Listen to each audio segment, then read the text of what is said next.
নমস্কাৰ তৃতীয় শ্ৰেণীৰ ছাত্ৰ-ছাত্ৰীসকল তোমালোকৰ দেওবানী সংস্কৃতৰ নৱম পাঠ পৰ্যাবৰণম অৰ্থাৎ আমাৰ পৰিৱেশ এই পাঠ্য বিষয়ে আলোচনা কৰিম তোমালোকে অতি মনোযোগেৰে সকলো শুনিবা এই পাঠৰ সাৰাংশ হৈছে এই পাঠটিত বিদ্যালয়ৰ সুন্দৰ পৰিৱেশ উদ্যান বৃক্ষৰোপণ আৰু খেলপথাৰৰ বৰ্ণনা কৰা হৈছে ইয়াৰ নৈতিক শিক্ষা হ'ল পৰিৱেশ পৰিষ্কাৰ পৰিচ্ছন্ন কৰি ৰখা গছ গছনি ৰোপণ কৰি সিঁচন কৰা আৰু খেল ধেমালিৰ জৰিয়তে শৰীৰ চৰ্চা কৰি সুস্থ হৈ থকা প্ৰথমতে মই এই পাঠটিত সংস্কৃতত থকা বাক্যখিনি পঢ়ি দিছোঁ তাৰ পিছতে ইয়াৰ অসমীয়া ভাঙনিখিনি দি দিম তোমালোকে মনোযোগেৰে শুনিবা প্ৰথমৰ পৰা শেষলৈকে পৰ্যাবৰণম বিদ্যালয়ে একম উদ্যানম অস্তি বালকাः পাদপান আৰোপয়ন্তি বালিকা পাদপান সিঞ্চতি ছাত্ৰাः আচাৰ্যাः চ সন্তি ছাত্ৰাः বিকশিতানি পুষ্পানি পশ্যন্তি বিদ্যালয়ে ক্ৰীড়াক্ষেত্ৰম অস্তি বালকাः খেলন্তি এই যে তোমালোকে এই অসমীয়া ভাঙনিলৈ ভালদৰে মনোযোগ দিবা বিদ্যালয়ে একম উদ্যানম অস্তি অৰ্থাৎ বিদ্যালয়ৰ এখন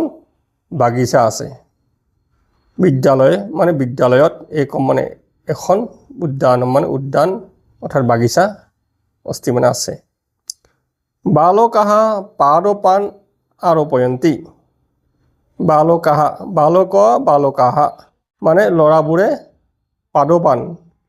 মানে বৃক্ষ বা উদ্ভিদ বা পুলি আৰোপয়ন্তি মানে ৰোপণ কৰিছে ল'ৰাবোৰে পুলি ৰোপণ কৰিছে বালিকা পাদপান সিঞ্চতি বালিকা মানে ছোৱালী পাদপান মানে পুলিবোৰত সিঞ্চতি মানে পানী দিছে বালিকা ছোৱালীয়ে পুলিবোৰত পানী দিছে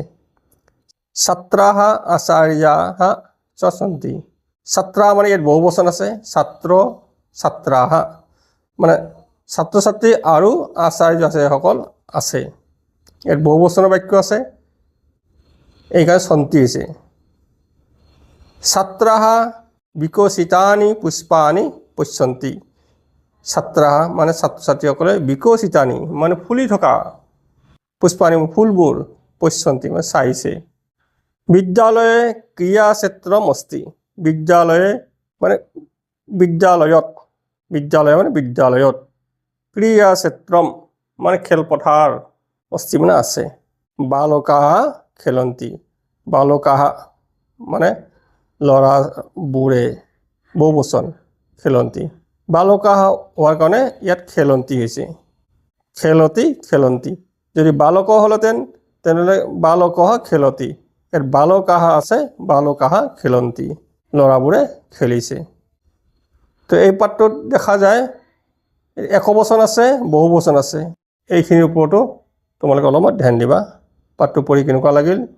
কমেণ্টত জনাবা নমো নমঃ